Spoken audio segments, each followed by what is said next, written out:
Maggie Brennan's hands shook as she knelt in the snow outside Thunder Creek Ranch, her children's last breaths echoing in her mind. "Please," she choked out, gripping the frozen ground. "Take Clara and Ben. Feed them. I don't care what happens to me." Josiah McAllister stepped off his porch boots, crunching ice, his steel blue eyes locked on hers. The whole territory knew him as the man who never showed mercy. "Stand up," he said, voice low as thunder. She couldn't. Her legs had given out miles ago. Before we continue, if this story is already gripping your heart, hit that subscribe button right now. Stay until the very end to see how this impossible love story unfolds, and drop a comment telling me what city you're watching from. I want to see how far Maggie and Josiah's journey reaches across this country. Now let's ride. So, the morning Clara Brennan stopped pretending everything was fine. Frost covered the inside of the cabin windows like God's own indifference. Maggie woke to the sound of her daughter's coughing wet, rattling the kind that meant lungs were filling with something they shouldn't. She bolted upright on the thin mattress, her breath clouding the frigid air. "Mama," Clara's voice cracked. I can't get warm." 9 years old. Too young to sound like an old woman dying. Maggie threw off the threadbare quilt, the only one they had left, and stumbled across the cabin floor. Her bare feet hit wood so cold it burned. Clara lay curled beneath a horse blanket, shivering violently, her lips tinged blue. "I'm here, baby. I'm here." Maggie pressed her palm to Clara's forehead, burning hot, ice cold, both at once. Beside Clara, 6-year-old Benjamin didn't move, didn't open his eyes. Maggie's heart stopped. "Ben," she shook his shoulder. "Benjamin, wake up." Nothing. "Ben," she shook harder, panic clawing up her throat. "Benjamin Thomas Brennan, you open your eyes right now." His eyelids fluttered, barely. "Mama." The word was nothing but breath. "I'm tired." No, you don't get to be tired. You hear me?" Maggie scooped him into her arms. His body was limp, light as kindling. "You stay awake. Both of you stay awake." She carried Ben to the fireplace. Dead ash. The last log had burned out sometime in the night, and she'd slept through it. Failed them while she slept. Her hands flew to the woodpile. Empty. The corners of the cabin blurred, the floor tilted. "Mama?" Clara tried to sit up, collapsed back down. "Is Ben?" "He's fine. You're both fine." Maggie's voice didn't sound like her own. Too high. Too tight. "I'm going to fix this." She ran to the cupboard, threw open the doors. One jar. Cornmeal. Moldy. The drawer. Nothing. The trunk. Nothing. She spun in a circle, searching for something, anything. Her eyes landed on the knife block. Daniel's hunting knife, the good steel one. Worth maybe $3. $3 wouldn't buy enough food to save 2 dying children. Clara coughed again, and this time blood dotted her palm. Maggie stopped breathing. 4 days ago, she'd walked 8 miles to town, begging at every door. Mrs. Henderson shut hers before Maggie finished speaking. "Mr. Foster said times were hard for everyone, ma'am. Can't help what I don't have." The general store owner, Mr. Pike, offered her 2 shriveled potatoes for $1. She had 17 cents. He took it. Gave her 1 potato. She'd made it last 4 days. Boiled it into broth so thin you could see through it. Rationed it between Clara and Ben in spoonfuls so small they cried for more. She hadn't eaten in 6 days herself. Yesterday, Ben fainted trying to carry in snow to melt for water. Today, Clara was coughing blood. Tomorrow... No. Maggie pressed her fists against her eyes, forced herself to think through the hunger fog, through the fear. There was one person within 50 miles who had the power to save them. Josiah McAllister. The name alone made her stomach twist. She'd seen him exactly 3 times in the 18 months since Daniel died. Once at Sunday service, sitting alone in the back pew, leaving before the final hymn. Once riding through town, his black coat billowing behind him, ranch hands trailing like an army. Once at the general store buying supplies, paying in cash, the bills thick in his gloved hand. He never looked at anyone. Never spoke unless spoken to. Never smiled. They said he'd built Thunder Creek Ranch from nothing, 15 years of breaking his back and burying his heart. They said his wife died giving birth, and he'd never been the same. They said he'd forgotten how to be human. But they also said he was fair. Harsh, but fair. That he paid his debts and kept his word. And Daniel had saved one of his men. Maggie hadn't known until the funeral when a ranch hand named Tucker Hayes showed up, hat in his hands, tears in his eyes. "Your husband pulled me out of the Yellowstone River 3 winters back," Tucker said. "My horse, spooked on ice, went through into the current. I was drowning. Daniel rode in after me, nearly drowned himself. Mr. McAllister, don't forget things like that, ma'am. If you ever need anything." She'd nodded, barely hearing, too numb with grief. Now those words echoed. If you ever need anything.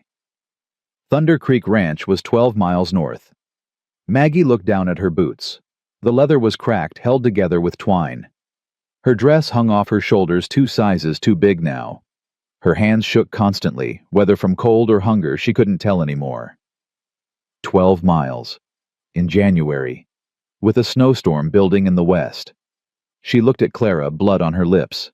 At Ben, barely breathing. 12 miles wasn't impossible. Dying was. "Clara." Maggie knelt beside her daughter, brushed the damp hair off her forehead. "I need you to listen very carefully." Clara's eyes focused barely. "I'm going to get help. I'll be back before dark." "No."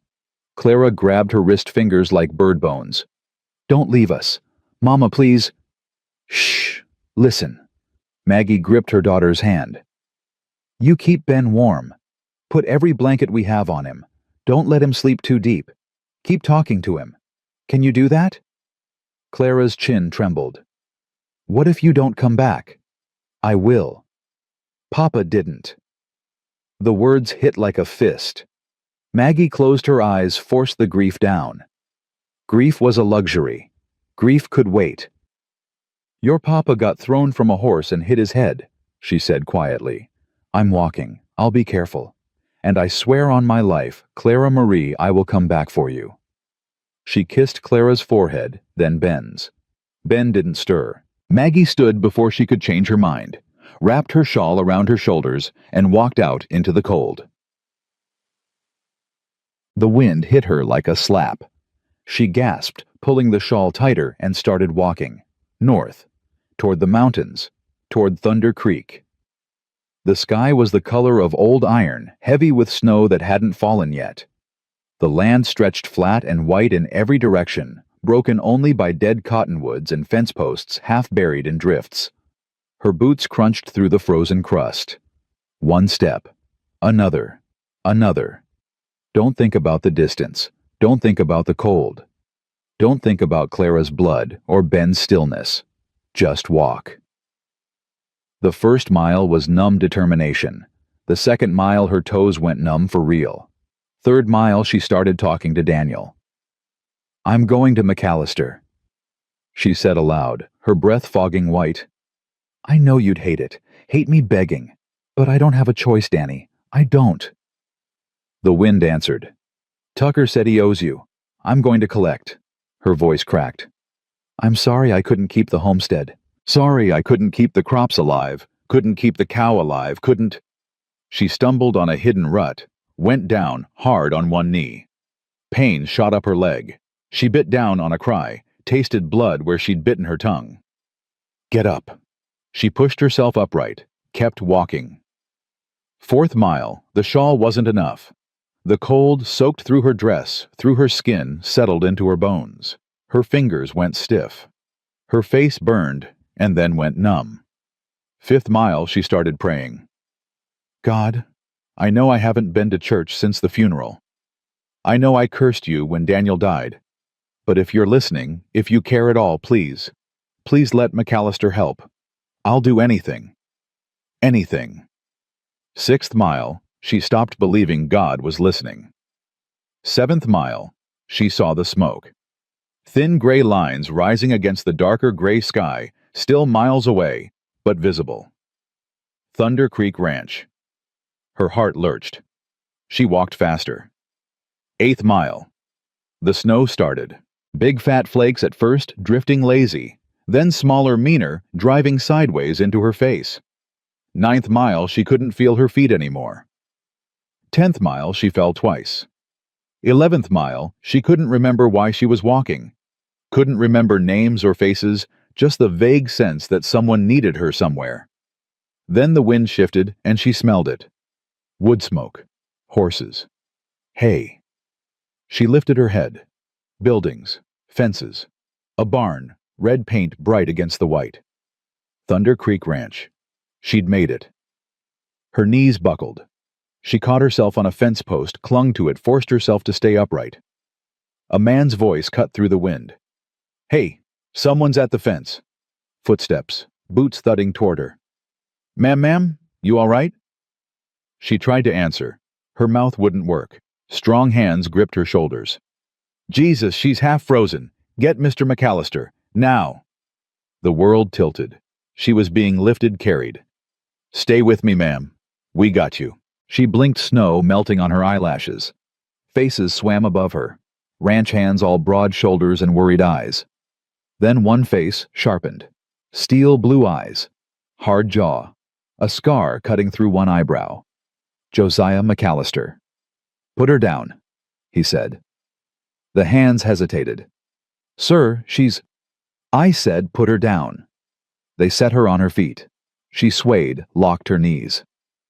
Josiah stepped closer, studied her like a man evaluating a horse. No warmth, no recognition. "You got a name?" he asked. "Maggie." Her voice rasped. "Maggie Brennan." No reaction. "Daniel Brennan's widow." Something flickered in his eyes. "Brennan." "Yes, sir." He waited. She tried to remember the words she'd practiced. They'd all blown away in the wind. "I need—" She swallowed. "My children. They're dying." Josiah's expression didn't change. "I got no food, no firewood, no—" Her throat closed. "Please, I need help." "Why come to me?" "My husband saved your man. Tucker Hayes. 3 years back." Josiah's jaw tightened. "I remember." Hope flared.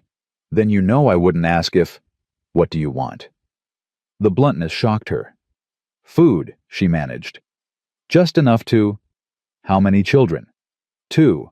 Clara's 9, Ben's 6. They haven't eaten in—" "Where's your homestead?" 7 miles southeast, past the cottonwood grove." "That's the old Brennan place, half collapsed." Shame burned through the cold. "Yes, sir." Josiah stared at her. The silence stretched so long she thought he'd refuse. Then he turned to the man beside him. Tucker Hayes, she realized. Older now, but the same kind eyes. "Tucker, get the wagon ready. 2 horses." Tucker's eyebrows shot up. "Sir." "You heard me." "Yes, sir." Tucker hurried off. Josiah looked back at Maggie. "You got any other family?" "No, sir." "The children sick?" "Clara's coughing blood. Ben won't wake up proper." His eyes narrowed. "How long since they ate?" 4 days. Real food, I mean." "And you—" She hesitated. "How long?" he repeated. 6 days." Josiah's mouth thinned. He shrugged out of his coat, draped it over her shoulders. The weight of it nearly knocked her over. Wool heavy, still warm from his body. "Sir, I can't—" "You want to help your kids. You don't die of cold before you get back to them." He turned toward the house. "Follow me." She stumbled after him, clutching the coat. He led her up the porch steps, through a door, into warmth so sudden it hurt. A large room opened before her. Fireplace roaring. Furniture that matched. Rugs without holes. A woman in a gray dress. The housekeeper looked up sharply. "Esther," Josiah said. "Get her food. Broth bread. Nothing heavy." Esther's gaze swept over Maggie, cold and assessing. "Who is she?" "Widow. Daniel Brennan's wife." Esther's expression shifted slightly. "Brennan. The one who—" "Yeah." Josiah pulled out a chair at the table. Sit. Maggie sat before her legs gave out. Esther disappeared into what must be the kitchen. Josiah stood by the firearms crossed, watching Maggie like she might bolt. "Your husband was a good man," he said finally, past tense, was. Maggie's throat burned. "Yes, sir. Tucker wouldn't be alive without him." She nodded. "I don't forget debts." Hope flared again, painful. Esther returned with a bowl of broth and half a loaf of bread. The smell hit Maggie like a fist. Her stomach cramped violently. "Slow," Josiah said. "You eat too fast, you'll be sick." She forced herself to pick up the spoon, sip the broth. Hot, rich salt and herbs and something like heaven. Tears spilled down her face. She ate slowly, each bite an agony of restraint when she wanted to shove it all in her mouth at once. Josiah watched in silence. When she finished, he spoke. "Tell me what happened." So she did. The fever that took Daniel. The failed crops. The dead livestock. The town's closed doors. The children's hunger. All of it spilled out in a voice that shook and broke and kept going because stopping meant falling apart completely. Josiah listened without interrupting. When she finished, he said, "You walked 12 miles in a snowstorm to ask for food." "Yes, sir." "Why not send someone ask the neighbors?" "Don't have neighbors anymore. The Hendersons moved east. The Fosters won't answer the door." "The church?" "Reverend Oakes gave me $1 last month. Said the collection's been thin." Josiah's mouth tightened. $1? It's more than nothing. It's an insult. Maggie looked down at her hands. "What were you planning?" Josiah asked. "I give you food, you walk back tonight." "Yes, sir." 12 miles in the dark in a blizzard. My children will be dead before morning if their mother freezes to death halfway home. The bluntness of it stole her breath. "Here's what's going to happen," Josiah said. "We're taking the wagon to your place. We're getting your kids. We're bringing them here." Maggie's heart stopped. "Here. You got a problem with that. I know, but—" She struggled to understand. "For how long?" "Long as it takes." "Takes for what?" "For them to not be dying." Her mind spun. "Mr. McAllister, we can't impose." "You got a better option." She didn't. Then it settled. He looked toward the door. "Tucker should have the wagon ready." "Sir." Maggie stood, legs shaking. "Why are you doing this?" Josiah met her eyes. "Your husband saved one of mine. I pay my debts." He paused. "And no child dies on my watch if I can stop it." Something in his voice made her think there was more to it. Something old and painful. But before she could ask, he was already heading for the door. "Come on, we're burning daylight." The wagon ride back felt like traveling through a dream. Maggie sat beside Josiah on the bench seat, wrapped in his coat and 2 extra blankets Esther had shoved at her. Tucker drove a second wagon behind them, loaded with supplies, food, blankets, medicine. Josiah handled the reins with easy competence, his eyes scanning the white landscape. They didn't speak. Maggie kept replaying his words. Long as it takes. What did that mean, days, weeks? And then what? They'd go back to the homestead, back to starving. She pushed the thought away. One crisis at a time. The snowstorm intensified. Wind howled, driving snow sideways. Josiah pulled his hat lower, kept the horses steady. "Almost there," he said, after what felt like hours. Maggie's heart lurched. The cottonwoods came into view, skeletal against the white. Then the cabin. Dark, silent, snow piling against the door. "Please," Maggie whispered. "Please let them be alive." Josiah pulled the wagon to a stop, jumped down. Maggie scrambled after him, nearly fell. He caught her elbow, steadied her. "Easy." She pulled free, ran for the door. "Clara Ben—" She shoved the door open. The cabin was ice. No fire, no light. 2 small shapes huddled under blankets by the dead hearth. "No, no, no, no." Maggie fell to her knees beside them. "Clara Ben." Clara stirred. "Mama." Relief hit so hard Maggie sobbed. "I'm here, baby, I'm here." Behind her, Josiah and Tucker entered, bringing cold air and the smell of snow. Josiah knelt beside Maggie, pulled back Ben's blanket. The boy was barely breathing, his skin pale as wax. "Jesus," Josiah muttered. He scooped Ben into his arms. "Tucker, get the girl. We're leaving. Now." Tucker wrapped Clara in a blanket, lifted her carefully. "Mama." Clara's voice was small, frightened. "We're going somewhere warm," Maggie said, following Josiah out. "Somewhere with food. You're going to be all right." She prayed she wasn't lying. They loaded the children into the wagon, packed blankets around them. "The cabin," Maggie said. "I need to—" "Leave it," Josiah said. "But, you planning to come back to this?" Maggie looked at the sagging roof, the broken windows, the door that wouldn't close right. "No," she whispered. "Then leave it." He climbed onto the wagon seat. Maggie took one last look at the place where she'd lived with Daniel, where they'd dreamed of building a life. Then she climbed up beside Josiah and didn't look back. The return trip was slower, the storm worse. Josiah drove with grim focus, one hand on the reins, the other braced against the wind. Beside him, Maggie held Ben against her chest, willing warmth into his small body. Clara leaned against her side, shivering. "Almost there," Josiah said again. This time, Maggie believed him. The lights of Thunder Creek appeared through the snow, golden and impossible. Ranch hands rushed out, helping unload the children. "Get them inside," Josiah barked. "Esther, heat water for baths, warm up the guest rooms." Esther appeared in the doorway, eyes wide. When she saw the children, her expression softened. "Bring them to the kitchen," she said. "It's warmest." They carried Clara and Ben inside. Maggie followed, numb with exhaustion and relief and disbelief. The kitchen was huge, warm, smelling of bread and stew. Esther directed them to set the children in chairs near the stove. "Get those wet clothes off," she ordered, already gathering towels and blankets. Maggie's hands shook as she undressed Ben, revealing ribs sharp as knives, skin stretched thin. Esther's mouth tightened. She said nothing, just wrapped him in warm blankets and started spooning broth between his lips. Clara drank on her own small sips, eyes huge and wondering. "Where are we?" she whispered. "Thunder Creek Ranch," Maggie said. "Mr. McAllister's home."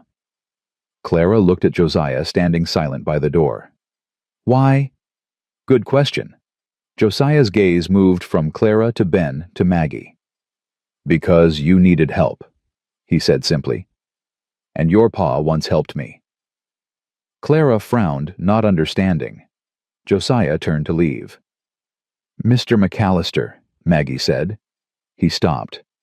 She didn't have words big enough for what she felt. Gratitude didn't cover it. Relief didn't cover it. "Thank you," she managed.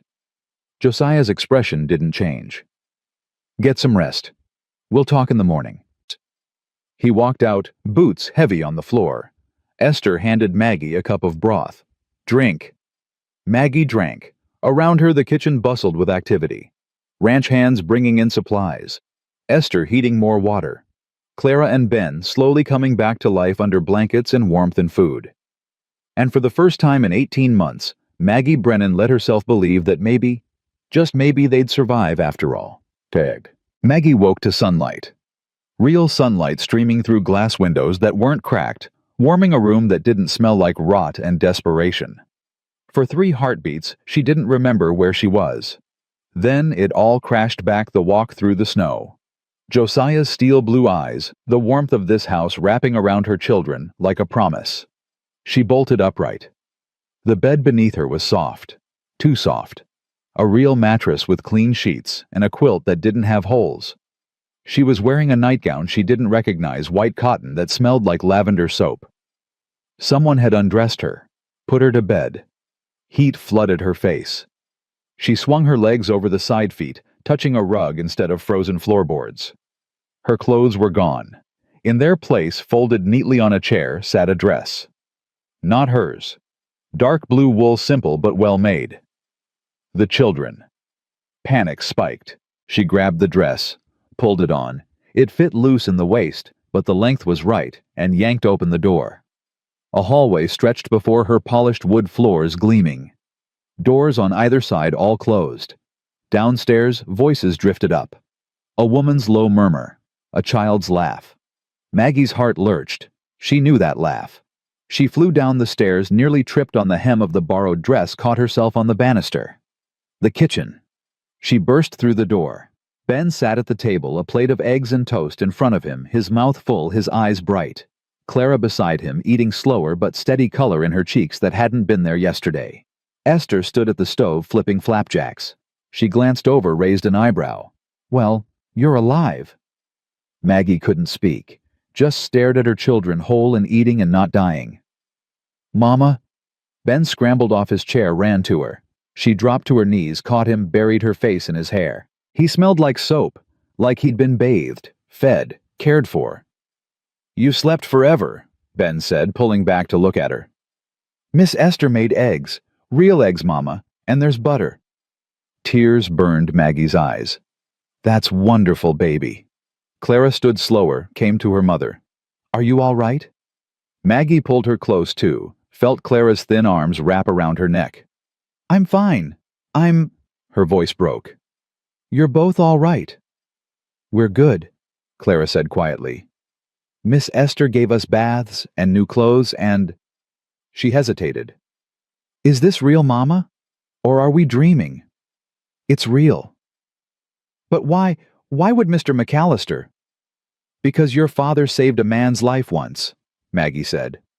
"And Mr. McAllister pays his debts." Clara frowned, not quite satisfied with that answer, but Ben was already tugging her toward the table.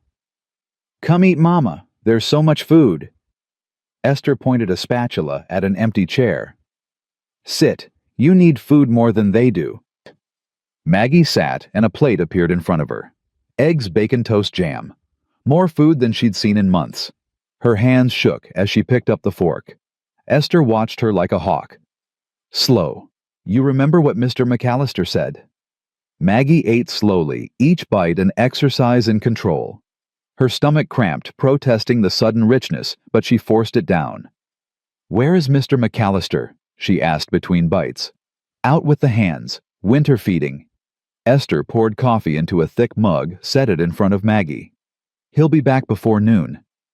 Maggie wrapped her hands around the mug, let the heat soak into her palms. "Miss Esther," she said carefully, "how long can we stay?" Esther's expression didn't change. "That's between you and Mr. McAllister." "But surely he doesn't mean for us to—" "I don't speak for him." Esther turned back to the stove. "You want answers? You ask him yourself." Clara and Ben exchanged glances. "Are we in trouble?" Ben whispered. "No, sweetheart." Maggie smoothed his hair. "We're just guests." "Mr. McAllister saved us," Clara said. Her voice had an edge Maggie didn't like. Too much understanding for a 9-year-old. "But guests leave, don't they?" Before Maggie could answer, the back door swung open. Cold air rushed in, and with it 2 men. Tucker Hayes, stamping snow off his boots, grinning. And Josiah. He filled the doorway without trying, snow dusting his dark coat hat in his hands. His eyes swept the room, landing on Maggie. She stood instinctively, smoothing the borrowed dress. "Mr. McAllister." He nodded. "Mrs. Brennan." His gaze moved to the children. "You two feeling better?" Ben nodded enthusiastically. Clara just stared. "Good." Josiah hung his hat and coat on a peg by the door. "Esther, coffee." "Already poured." Esther set a mug on the table. Josiah sat, and the whole room seemed to shift around him. He drank his coffee black, his eyes on Maggie. "We need to talk," he said. Her stomach clenched. "Yes, sir." "Not here." He glanced at the children. "Tucker, take the kids to the barn. Show them the horses." Tucker brightened. "Yes, sir. Come on, you two. Ever seen a Mustang up close?" Ben's eyes went wide. Clara hesitated, looking at her mother. "It's all right," Maggie said softly. "Go on." Clara took Ben's hand, followed Tucker out. The door closed behind them. Silence settled thick and heavy. Esther refilled Josiah's coffee, then disappeared into the pantry, giving them space without leaving entirely. Josiah set down his mug. "Your homestead's not salvageable," he said bluntly. "Roof's half-caved, foundations rotting. Even if you had money to fix it, you'd be throwing good after bad." Maggie's throat tightened. "I know." "You got any other property, family land?" "No, sir. Daniel's parents passed before we married. Mine too." "Savings?" She almost laughed. "No." "Skills?" The question surprised her. "I can cook, so I kept books for Daniel, managed the homestead accounts when we had accounts to manage." Josiah nodded slowly. "You ever work for anyone else? Hired hand domestic work?" Heat crept up her neck. "No, sir. I was married at 16. Went straight from my father's house to Daniel's." "So you got 2 children, no home, no money, and no work experience." Put like that, it sounded hopeless. "Yes, sir." Josiah leaned back, studying her. "What were you planning to do after I gave you food? Go back to that cabin and wait to starve slower?" The bluntness stung. "I don't know. I hadn't thought past keeping them alive another day." "Well, start thinking past it now." He crossed his arms. "Because here's your situation. That homestead's done. The land's not worth the back taxes you probably owe. Even if you sold it, you'd get pennies. Not enough to start over anywhere." Maggie's hands twisted in her lap. "I know. Town won't help. Church won't help. You already learned that." "Yes." "So, what's your plan?" She looked up, met his eyes. "I don't have one." "Then I'll give you one." Her breath caught. "You and your kids stay here," Josiah said. "You work for your keep. Esther's getting older, needs help with the house. Cooking, cleaning, mending. You do that. I pay you a wage, room and board included." Maggie stared. "You're offering me a job." "You got a problem with that." "I know, but..." She struggled to understand. "Why?" "Because you need one. Because your kids need a roof that doesn't leak and food that doesn't grow mold. Because..." He stopped, jaw tightening. "Because what?" His eyes went distant. "Because I know what it's like to watch someone die when you can't stop it. And I can stop this." The pain in his voice was brief, quickly buried, but she heard it. "Your wife," Maggie said quietly. Josiah's expression went hard. "That's not your concern." "I'm sorry. I didn't mean..." "Do you want the job or not?" She wanted to ask more to understand this man who hid grief behind steel, but his eyes warned her not to push. "Yes," she said. "Yes, I want the job." "Good. You start today. Esther will show you what needs doing." He stood. "One more thing." "Sir." "People in town are going to talk. Widow and her kids living at a single man's ranch. You understand that." Heat flooded her face. "I understand. You care what they say." She thought of Mrs. Henderson's slammed door, Mr. Foster's empty excuses, the church's single dollar. "No, sir, I don't." Something almost like approval flickered in his eyes. "Good, because I don't either." He grabbed his hat, headed for the door. "Mr. McAllister?" He paused, hand on the doorknob. "Thank you," Maggie said. "For everything. I'll work hard. I promise I won't." "I know you will." He looked back at her. "Your husband was a good man. Died too young. Left you in a bad spot through no fault of your own. That's not right. So I'm making it right. That's all this is." But the way he said it made her think it wasn't all, that there was more he wasn't saying. Then he was gone, the door closing behind him. Esther emerged from the pantry, arms full of linens. "Well," she said, "looks like you're staying." Maggie nodded, still dazed. "Then let's get to work. These sheets need changing, and supper won't cook itself."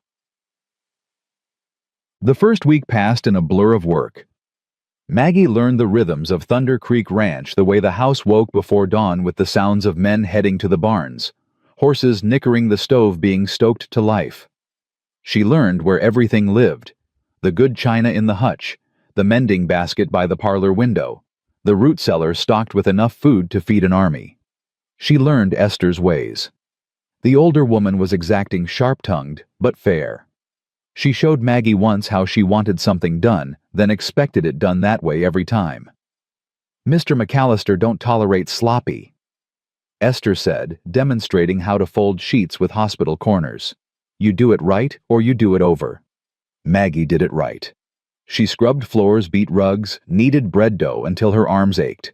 She mended shirts and socks, patched holes in work pants, took in a coat that had belonged to Josiah's father. She peeled potatoes and carrots, plucked chickens, churned butter. It was hard work, honest work. And for the first time in 18 months, she didn't go to bed hungry. Clara and Ben thrived. Color returned to their cheeks, flesh to their bones. Ben followed Tucker around like a shadow, learning about horses and cattle, and how to mend a fence. Clara helped in the kitchen, quiet but observant, her eyes always watching. Josiah remained distant. He took breakfast alone in his office, spent days out on the range, returned after dark, smelling like leather and cold wind. When he did speak to Maggie, it was brief, practical. "We need more firewood brought up from the shed." "Yes, sir." "Esther says the upstairs window's sticking. I'll fix it tomorrow." "Thank you, sir." Always, sir. Always a wall between them. But sometimes she'd catch him watching her when he thought she wasn't looking. And once when Ben ran up to show him a rock he'd found. Josiah knelt down to examine it with the seriousness of a man appraising gold. "That's a good one," he said. "See the quartz? That means there might be more nearby." Ben's face glowed. Maggie's heart twisted. On the 8th day, Reverend Oakes came to visit. Maggie was beating rugs on the back porch when she heard the wagon. She looked up, saw the Reverend climbing down his black coat, stark against the snow. Esther appeared in the doorway. "Reverend, what brings you out here?" "Heard there's a widow and her children staying at Thunder Creek." His voice was kind, but his eyes were sharp. "Thought I'd check on their welfare." "They're fine," Esther said flatly. "I'd like to see for myself if you don't mind." Maggie set down the rug beater, came forward. "Reverend Oakes?" His expression softened. "Mrs. Brennan, I've been worried about you. When you didn't come to town for weeks." "We were starving," Maggie said bluntly. "I came here because Mr. McAllister was the only one who'd help." The Reverend flinched. "If I'd known it was that bad—" "You gave me $1 and said the collection was thin. I told you my children were hungry." "Yes, but I didn't realize." "Didn't realize we were dying, or didn't want to." Silence. The Reverend cleared his throat. "Mrs. Brennan, I understand you're grateful to Mr. McAllister, but people are talking. A young widow living alone with a single man." "I'm not living alone with him," Maggie said coldly. "I'm working for him, earning wages. Esther's here. Ranch hands are here. It's more proper than starving to death in a collapsing cabin." "I'm not questioning your morals." "Yes, you are." Reverend Oakes's mouth thinned. "I'm trying to protect your reputation." "My reputation didn't feed my children. Mr. McAllister did." Hoofbeats interrupted them. Josiah rode up, dismounted smoothly. His eyes went from Maggie to the Reverend, and something dangerous flickered in them. "Reverend," he said, "you got business here." "I came to check on Mrs. Brennan and her children." "They're fine." "So I see." The Reverend straightened. "Mr. McAllister, I mean no offense, but the optics of this situation—" "The optics?" Josiah's voice went soft, deadly. "You mean people talking—" "Well, yes. Let them." Josiah stepped closer. "Mrs. Brennan works for me. Her children are safe, fed, and warm. If the good people of Willow Springs have a problem with that, they can come say it to my face." The Reverend paled. "I'm not suggesting—" "Yes, you are. You're suggesting I take advantage of a widow in a desperate situation. That's what you're implying." "No, because if that's what you think, Reverend, you don't know me at all." The two men stared at each other. Finally, Reverend Oakes stepped back. "I apologize. I overstepped." "Yes, you did. I'll be going." He glanced at Maggie. "Mrs. Brennan, if you ever need anything." "I know where to find you," Maggie said. Her voice was ice. The Reverend left. Silence settled over the porch. "You all right?" Josiah asked quietly. Maggie realized her hands were shaking. "Yes." "He's not wrong about the talk." "I don't care." "You will. Eventually." She looked at him. "Will you?" His jaw tightened. "No." "Then neither will I." Something shifted in his eyes. Respect, maybe. Or surprise. "Good," he said. Then he walked past her into the house. Maggie stood on the porch, heart pounding, and realized she'd just drawn a line in the snow. There was no going back now. 2 weeks became 3. 3 became a month. January bled into February. The snow deepened, the cold intensified, but inside Thunder Creek Ranch, life settled into rhythms that felt almost normal. Maggie rose before dawn, started the fires, put coffee on. Esther joined her, and together they made breakfast for the ranch hands: flapjacks, eggs, bacon, biscuits with gravy. The men ate in the bunkhouse, but Josiah took his plate in the kitchen, now sitting at the table with the children, while Maggie and Esther worked. He didn't talk much, but he listened. To Ben's chatter about the horses, to Clara's careful questions about the ranch's finances. "How many head of cattle do you run?" Clara asked one morning. Josiah glanced at her, surprised. "Around 800. Why?" "Just wondering. Papa used to say you can tell a ranch's health by its herd size." "Your papa was right." Josiah cut his bacon. "We're doing well this year, lost fewer calves than expected." "Because of the new barn?" Clara asked. "Partly. And the windbreaks we built last fall." Clara nodded, filing that information away like a little accountant. Josiah's lips twitched. Almost a smile. Maggie watched from the stove, something warm unfurling in her chest. After breakfast, the children had lessons. Esther pulled out old school books from when Josiah's younger sister had lived here before she married and moved east. Clara devoured them. Ben struggled with reading, but loved arithmetic. Josiah sometimes helped in the evenings, sitting at the table with Ben patiently sounding out words. C-A-T, cat. Good. Next word. D-O-G, dog. That's right. Maggie mended shirts by the fire, listening her heart, doing complicated things she didn't want to examine too closely. One night after the children went to bed, she found Josiah in his office, ledgers spread before him. She knocked on the doorframe. "Sir." He looked up, tiredness in his eyes. "Something wrong?" "No, I just—" She hesitated. "I wanted to ask about my wages. You said you'd pay me, but we haven't discussed $2 a week, room and board included. Fair? More than fair. Most housekeepers made half that. That's very generous. You work hard, you're worth it." He set down his pen. "Something else. I want to save it, every penny, so when—" She stopped. "When you leave." The words hung between them. "I don't want to be a burden," Maggie said quietly. "You've already done so much." Josiah leaned back in his chair. "You think you're a burden. I think you took us in out of obligation, because of Daniel. And I'm grateful, but—" "Stop." She stopped. Josiah came around the desk. "You're not here out of obligation anymore."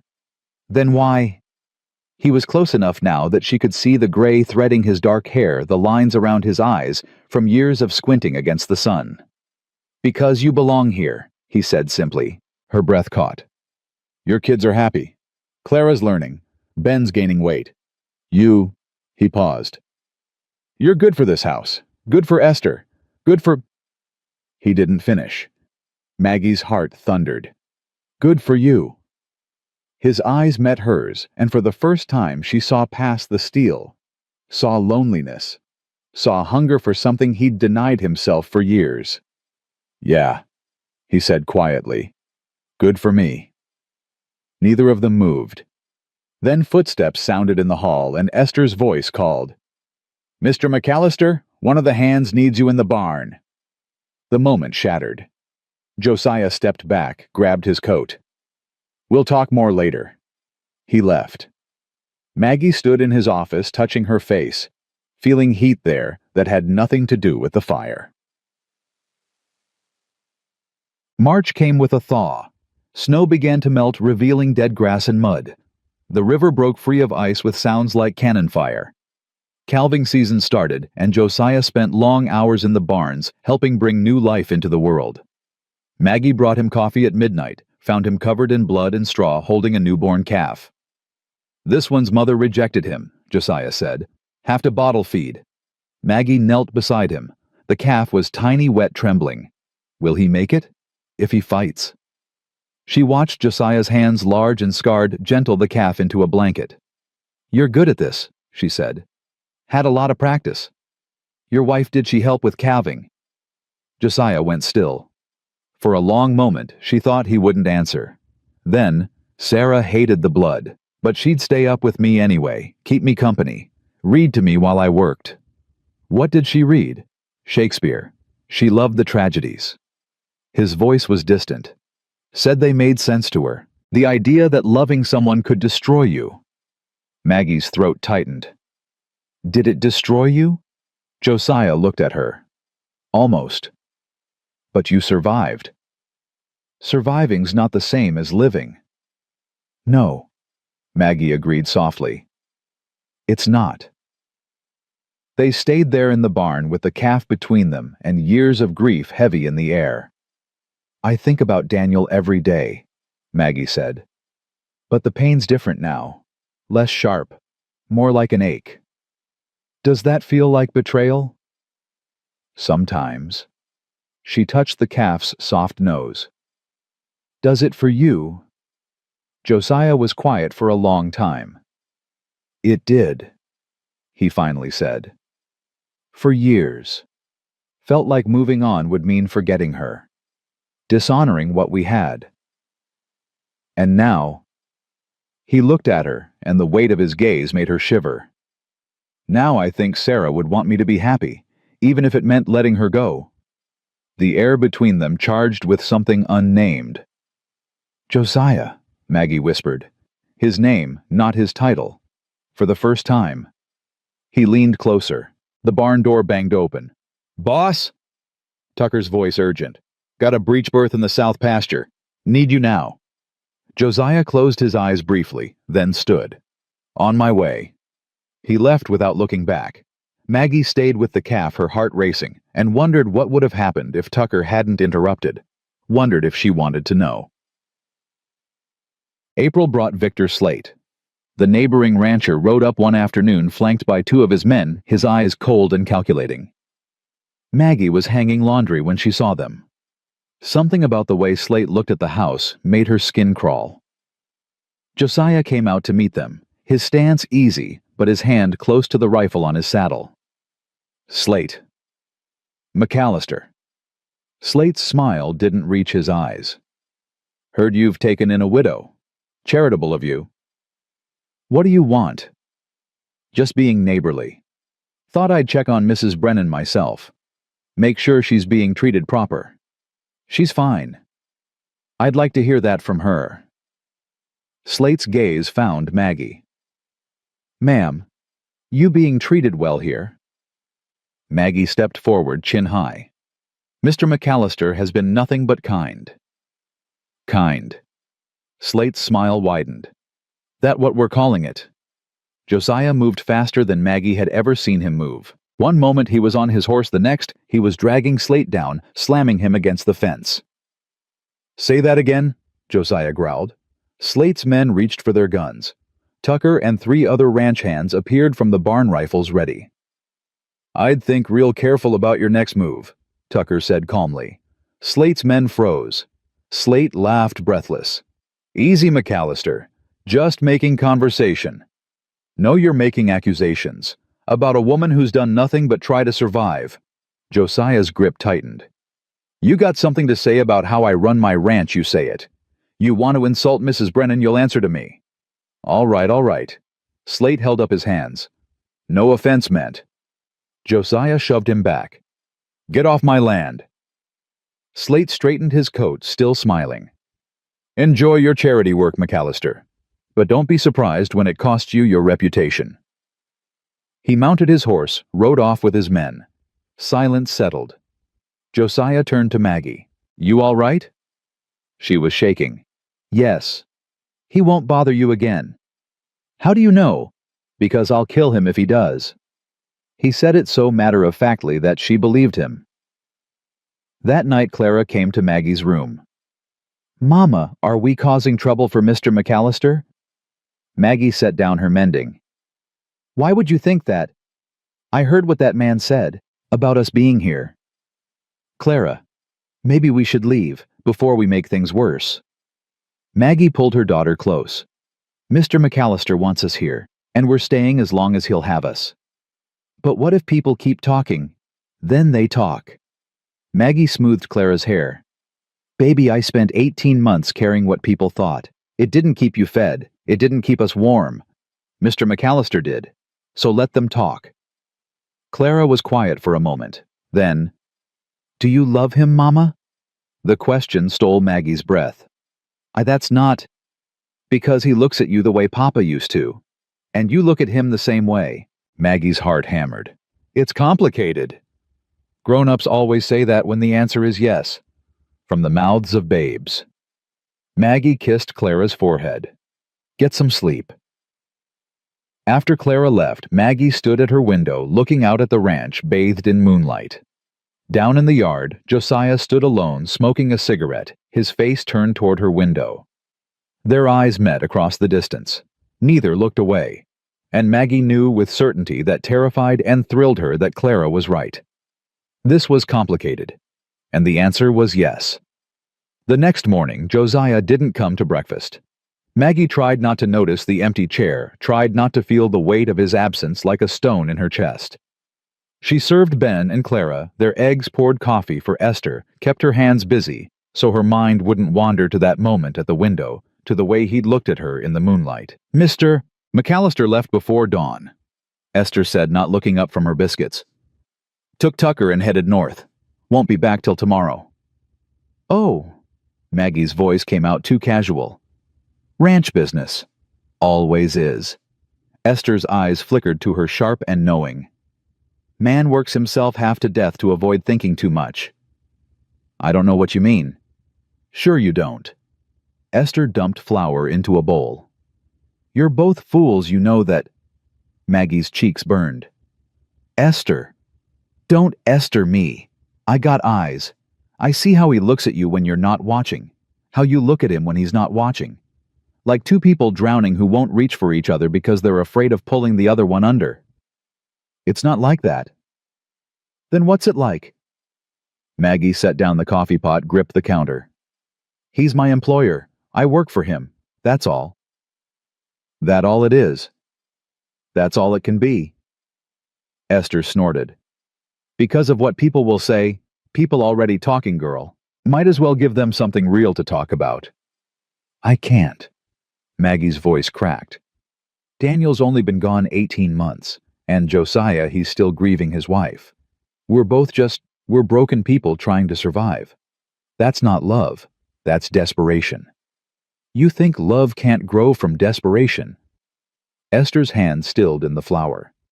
"My husband found me half dead from cholera, nursed me back to health.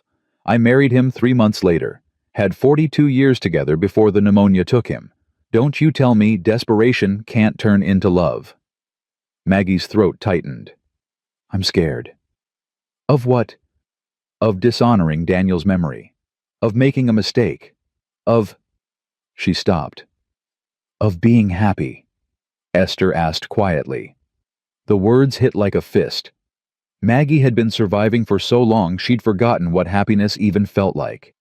The idea of reaching for it felt selfish, felt wrong, felt like betraying every promise she'd made at Daniel's grave. "I don't know how to do this," she whispered. Esther came around the counter, gripped Maggie's shoulders. "Then figure it out. Because that man out there, he's been half alive for 8 years, and you've been half alive since your husband died. Maybe it's time you both started living again." Before Maggie could answer, the door burst open. Clara stood there wild-eyed.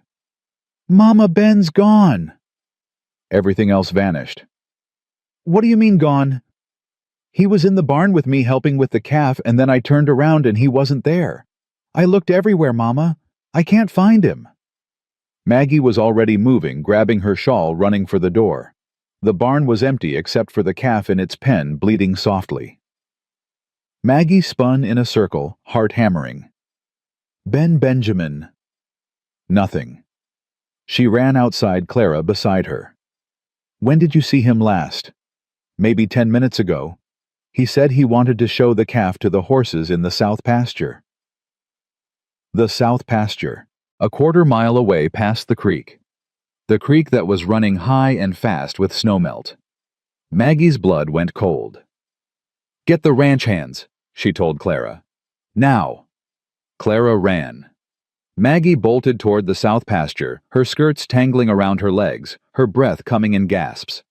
She cleared the barn. The corral hit the path that led down to the creek. And heard it. A child's scream, high and terrified. "Mama!" She ran faster, lungs burning, and burst through the cottonwoods. The creek churned below, swollen and angry. And there, clinging to a fallen log in the middle of the current, was Ben.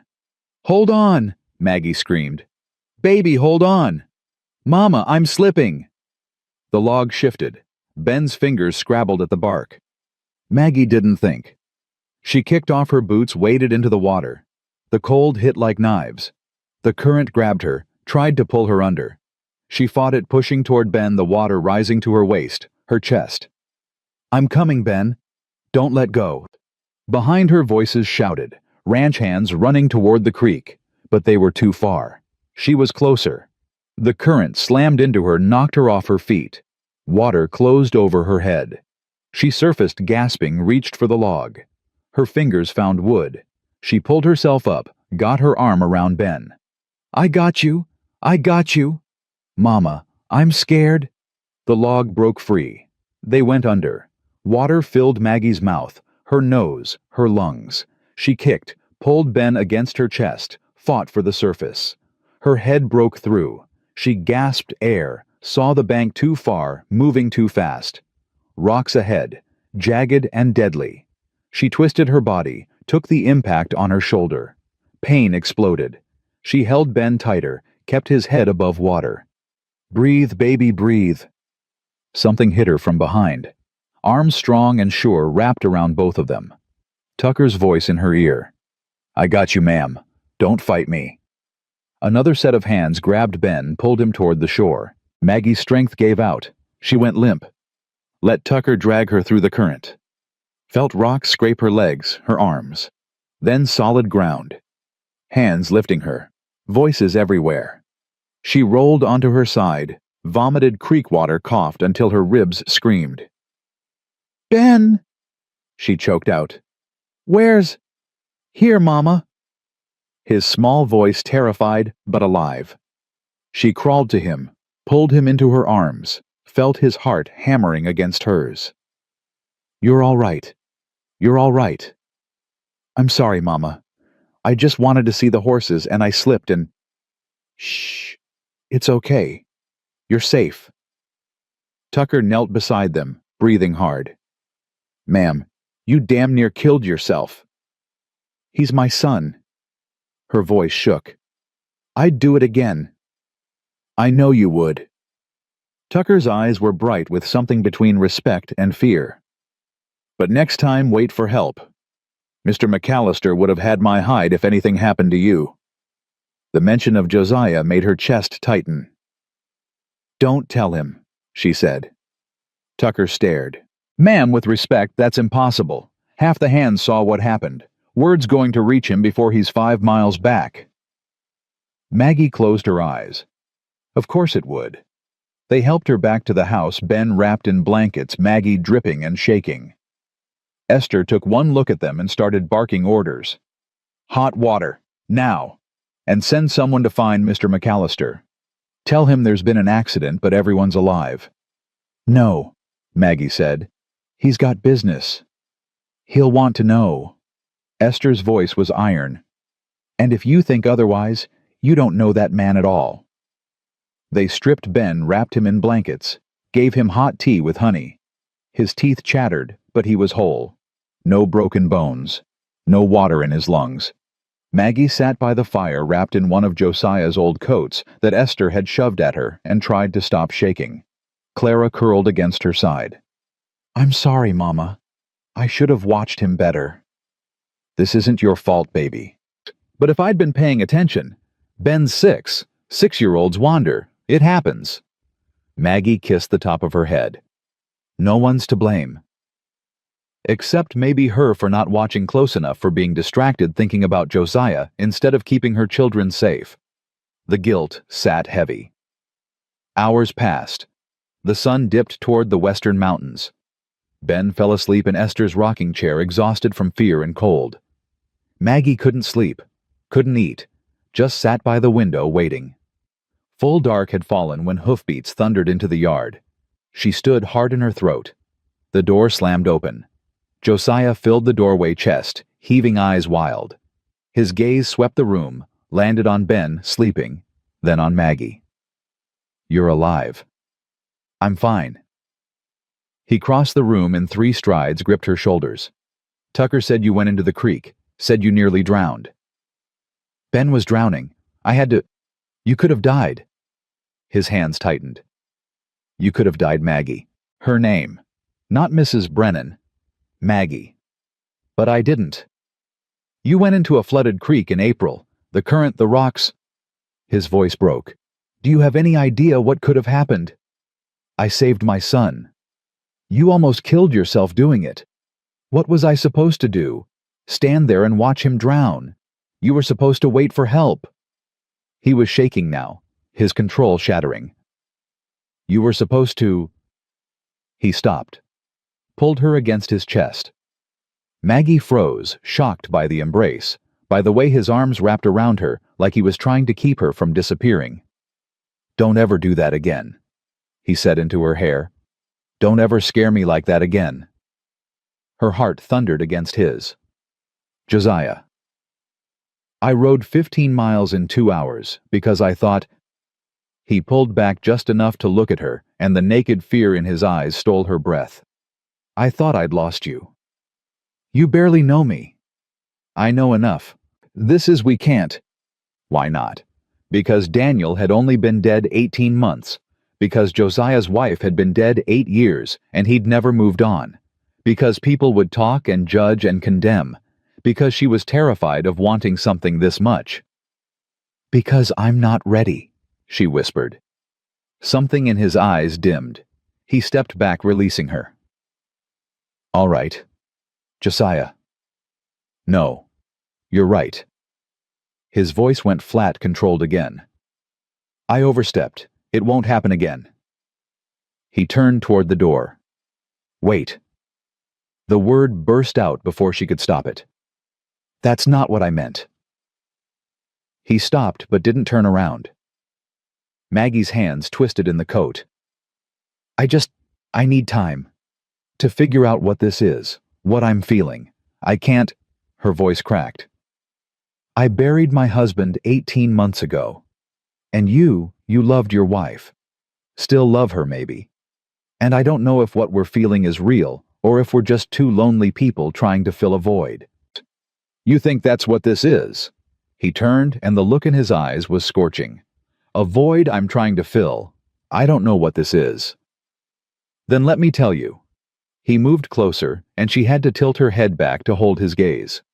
"I loved Sarah, loved her with everything I had. And when she died, I buried that part of myself with her. Told myself I'd never feel that way again. Didn't want to. Couldn't survive losing it twice." Maggie's breath caught. "Then you showed up," Josiah continued. "Half frozen, half starved, offering to give up your children to save their lives. And something in me, something I thought was dead, woke up. You scare the hell out of me, Maggie. Because I haven't felt this alive in 8 years." Tears burned her eyes. "I scare myself." "Good. Then we're even." He reached out, cupped her face with one rough hand. "I'm not asking you to love me. I'm not asking you to forget Daniel. I'm just asking you to stop pretending you don't feel something when I walk into a room. I'm not pretending. Then what do you call it? Surviving, she whispered. I'm trying to survive without wanting too much, without hoping too hard, because every time I've hoped for something, it's been ripped away. His thumb brushed her cheekbone. I can't promise you won't get hurt. Can't promise this will work. But I can promise I'll fight like hell to make it work. If you'll let me. She closed her eyes, leaning into his touch. Every logical part of her brain screamed to step back to keep the walls up to protect herself. But her heart, her traitorous, hungry heart, wanted to leap. I need time, she said again. How much? I don't know. Then I'll wait. He lowered his hand. But Maggie, I'm not waiting forever. Life's too short and too hard to waste on fear. He left. Maggie stood alone by the fire, shaking for entirely different reasons now, and wondered if she was brave enough to risk her heart again. The answer terrified her, because it was yes. The days that followed were strange and taut, like a wire pulled too tight, vibrating with tension that nobody acknowledged but everyone felt. Josiah kept his distance, polite, professional. He took meals in his office again, spoke to Maggie only when necessary, and when their eyes met across a room, he looked away first. It should have been easier. It wasn't. Maggie found herself listening for his footsteps, watching the window for his return from the range, aching for glimpses of him that she told herself she didn't need. Ben recovered quickly, the resilience of children making the creek incident just another adventure to recount to Tucker. But Clara watched her mother with knowing eyes, saying nothing but seeing everything. You're sad, she said one night as Maggie tucked her in. I'm fine, baby. You look at Mr. McAllister the way you used to look at Papa. Maggie's hands stilled on the blanket. Clara. I'm not mad, Mama. Papa's gone. He's not coming back. Clara's voice was matter-of-fact, but her eyes glistened. And Mr. McAllister's nice. He helped us when no one else would. If you wanted to... Wanted to what? Clara's jaw set. If you wanted to be happy, I wouldn't mind. The words cracked something open in Maggie's chest. Oh, baby. She pulled Clara close. When did you grow up so much? When we were starving and you pretended everything was fine so we wouldn't be scared. Clara's voice muffled against her shoulder. I know what you gave up for us, Mama. I know you walked through that blizzard even though you were dying too. So if Mr. McAllister makes you happy, you should let him. Maggie couldn't speak past the tears. That night, she lay awake staring at the ceiling, Clara's words echoing. If he makes you happy, you should let him. When had she stopped believing she deserved happiness? When Daniel died. Before that, when the crops failed and she watched her children go hungry. Or even earlier when she was 16 and married a man because it was expected. Not because she'd chosen it. She'd loved Daniel. Truly loved him. But their marriage had been born of duty and grown into affection, not the wild, desperate thing that seemed to burn between her and Josiah. This felt different, dangerous, like touching lightning. And maybe that's what scared her most. 3 days after the creek incident, Victor Slate rode onto Thunder Creek land again.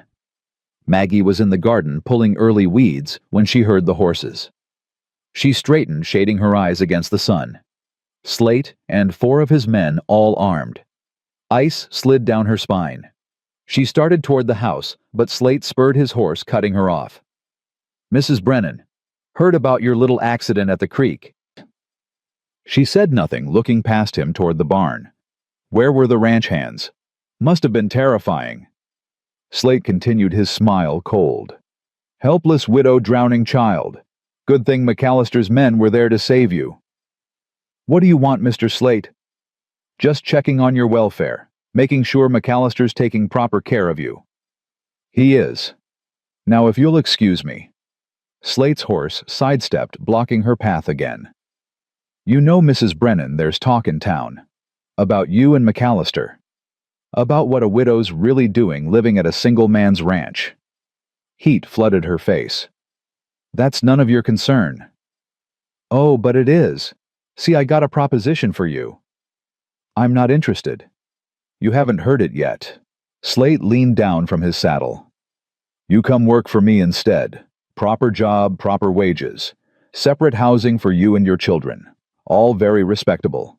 Save your reputation before McAllister ruins it completely. Mr. McAllister has done nothing but help me. Sure he has. Out of the goodness of his heart, right? Slate's smile widened.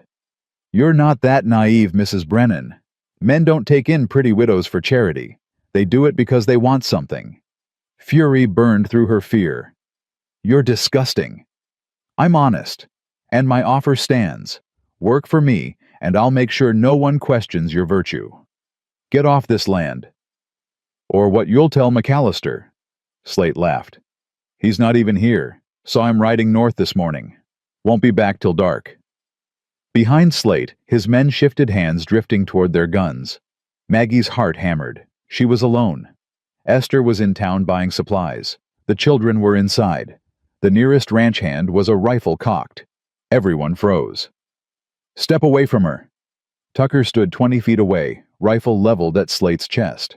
Behind him, 3 more hands emerged from the barn, all armed. Easy now, Slate said, raising his hands.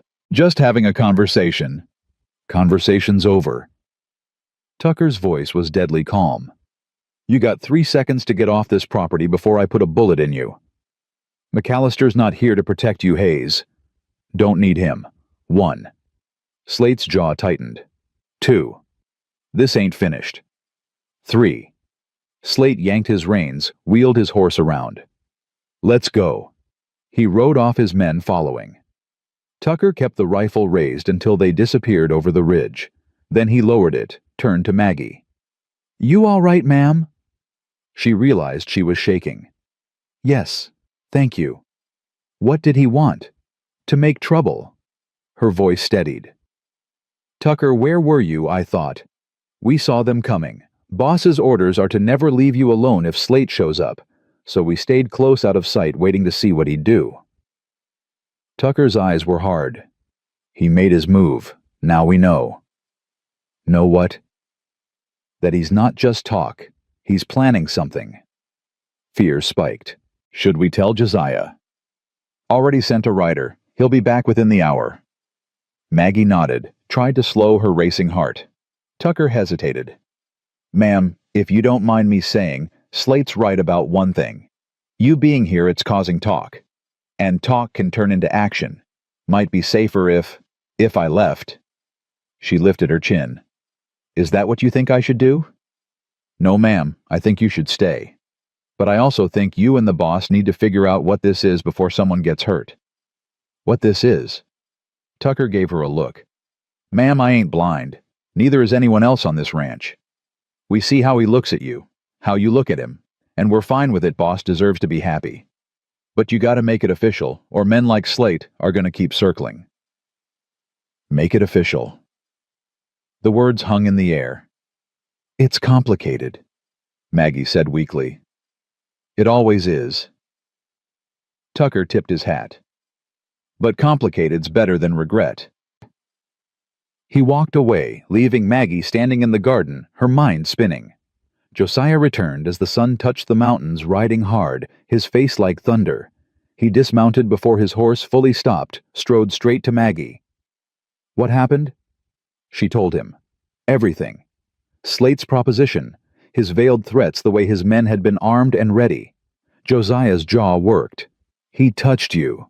No, Tucker intervened before. I'm going to kill him. Josiah, no.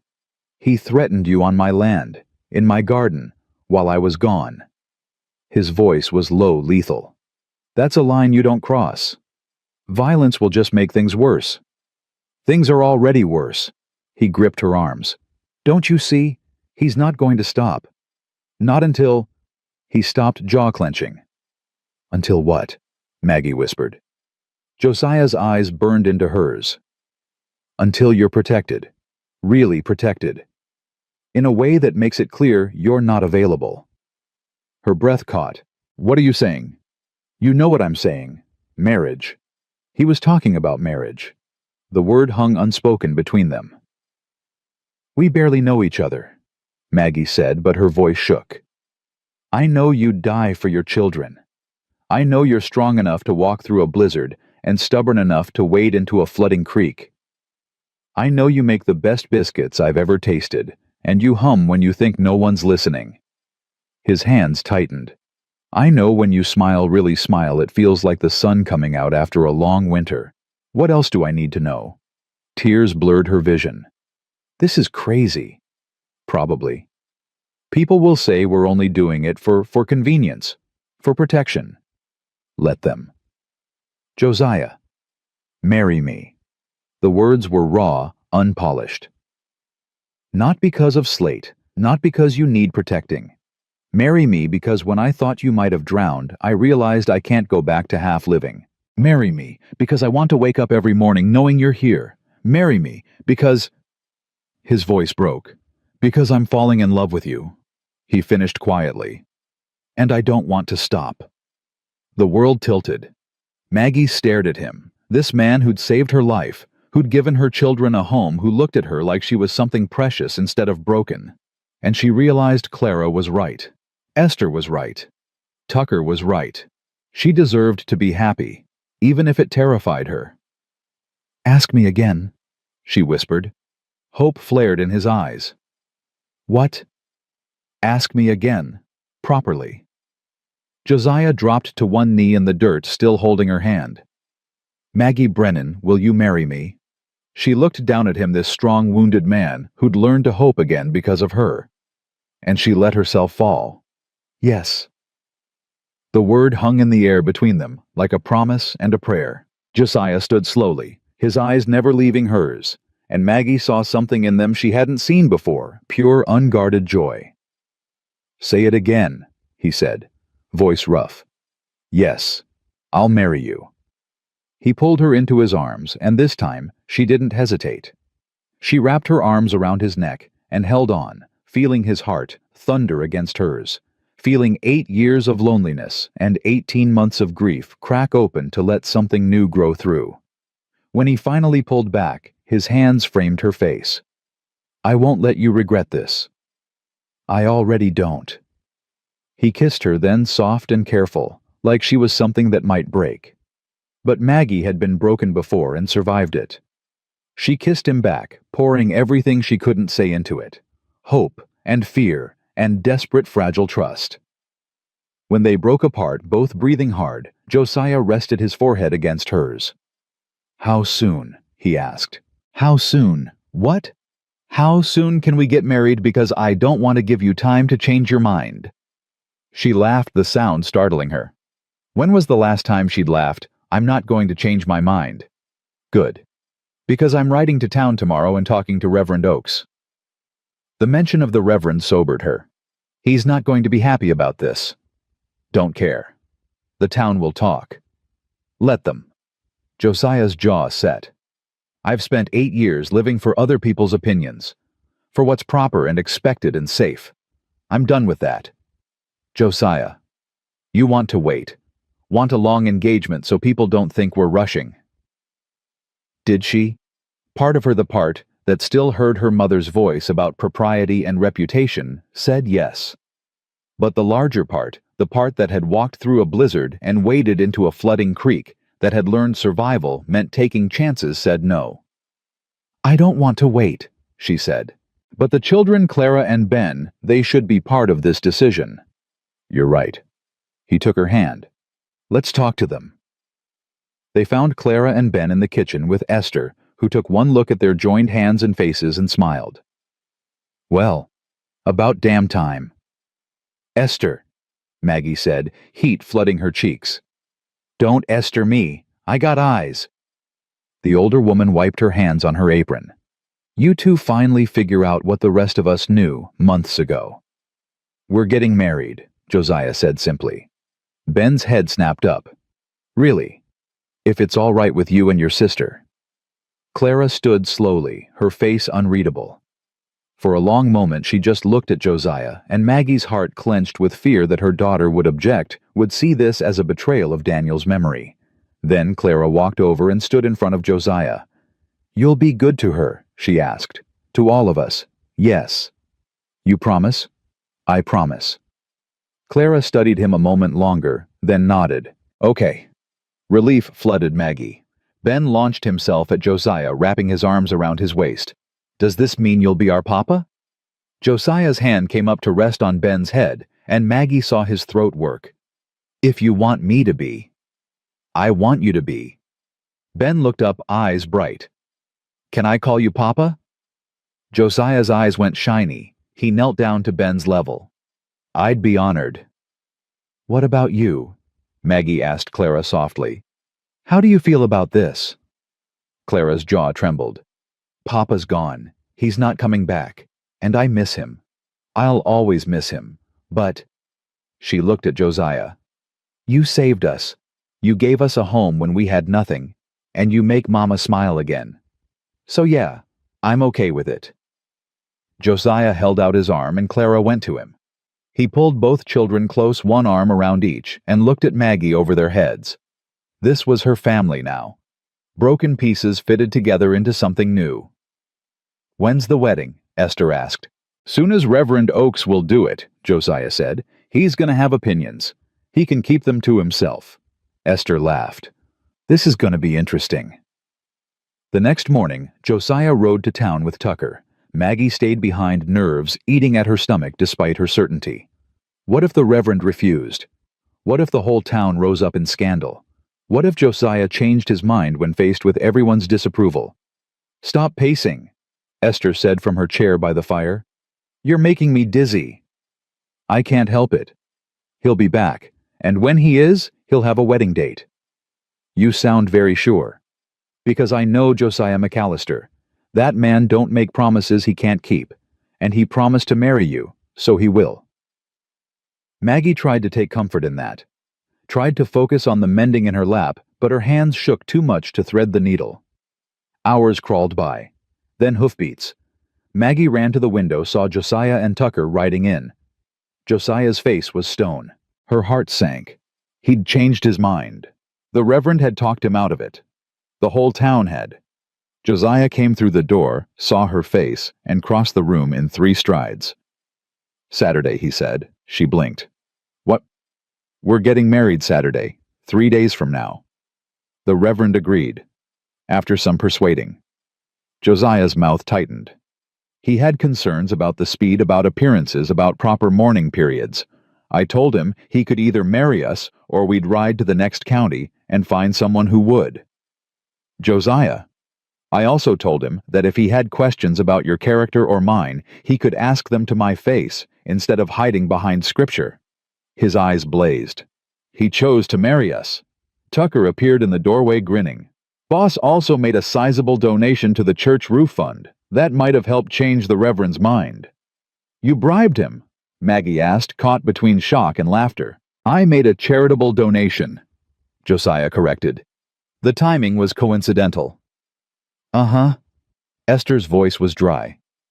And I'm the Queen of England. 3 days.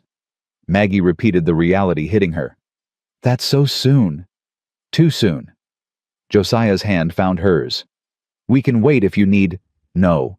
She gripped his fingers. No 3 days is perfect. It's just, I don't have a dress. Or flowers. Or... You don't need any of that. Every bride needs a dress. Esther stood. I got Sarah's wedding dress packed away. If you're comfortable wearing it... She stopped looking at Josiah. His face had gone still. Sarah's dress. She'd want it used, Esther said gently. Hate to see it just sitting in a trunk when it could make someone happy. Josiah was quiet for a long moment. Then he nodded. Show her. Esther led Maggie upstairs to a room Maggie had never entered. It was clearly Josiah's, but frozen in time, a woman's brush still on the dresser, a faded quilt on the bed. From the wardrobe, Esther pulled a trunk. Inside, wrapped in tissue, was a dress. Cream-colored silk, simple but elegant with lace at the collar and sleeves. It's beautiful, Maggie whispered. Try it on. Maggie stripped down to her chemise, and Esther helped her into the dress. It fit almost perfectly, just a touch long. I can hem it, Esther said. You look lovely. Maggie turned to the mirror. The woman looking back wasn't the starving widow who'd walked through a blizzard. Wasn't the desperate mother willing to give up her children? She looked like a bride, like someone beginning instead of ending. "Do you think she'd mind?" Maggie asked quietly. "Sarah, do you think she'd mind me wearing her dress, marrying her husband?" Esther's hand rested on her shoulder. Sarah loved Josiah more than her own life, and when she was dying, she made me promise something. Maggie turned. "What?" "She made me promise that if Josiah ever found someone else, someone who could make him happy again, I wouldn't let him sabotage it out of guilt." Esther's eyes were wet. She said he deserved to live, not just exist. That loving him meant wanting him to be happy, even if it was with someone else. Tears spilled down Maggie's cheeks. "So no," Esther said firmly. "Sarah wouldn't mind. She'd be grateful." That night, Maggie couldn't sleep. She stood at her window looking out at the ranch bathed in starlight and thought about Daniel. "I hope you'd understand," she whispered to the darkness. "I hope you'd want this for me, for the kids. I'll never forget you, Danny, but I can't keep living in the past." The wind rustled the curtains, and for a moment she imagined she felt his presence.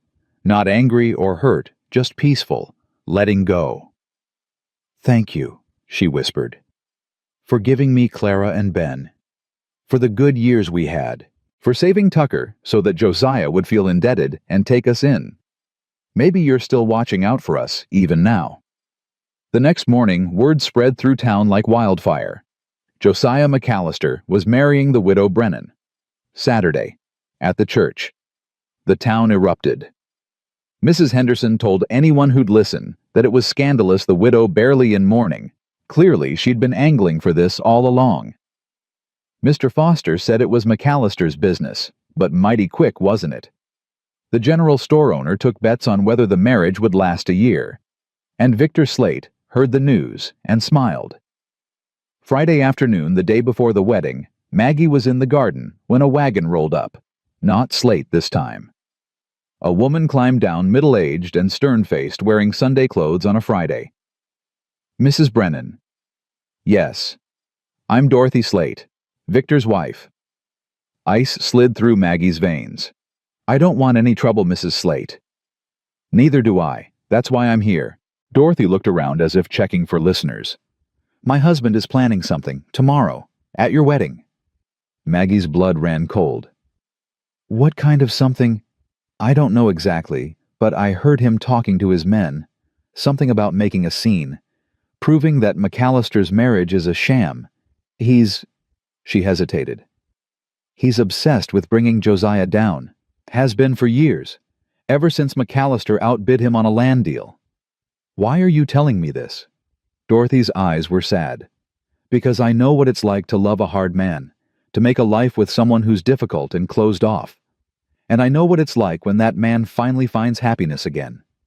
She glanced toward the house. "Don't let Victor ruin this for you. Be ready tomorrow. Have people watching, and whatever happens, don't let him provoke Josiah into violence. That's what he wants. A reason to call the sheriff to press charges to take Thunder Creek in a lawsuit." "Why would you warn me if your husband—" "My husband is a bitter, angry man who's let jealousy poison him. But I'm not." Dorothy climbed back into her wagon. "Congratulations on your wedding, Mrs. Brennan. I hope you'll be happy." She drove away, leaving Maggie shaking. She ran to find Josiah, found him in the barn with Tucker. "Slate's planning something tomorrow," she said breathlessly. "At the wedding. Dorothy came to warn me." Josiah's face went hard. "What kind of something?" She didn't know. "But he wants to provoke you. Make you lose your temper. Get you arrested." "Then we cancel," Josiah said immediately. "Move the wedding. Do it here private, just us." "No." The word came out fierce. "No. I'm not letting him control our lives. We're getting married tomorrow in that church like we planned." "Maggie. I'm done running, done hiding, done letting fear make my decisions." She gripped his arms. "We'll be careful. We'll be ready. But we're not giving him this." Tucker cleared his throat. "If I'm a boss, we could have the hands there." armed but discreet. Anyone makes trouble, we handle it quiet-like. Josiah looked at Maggie. You're sure about this?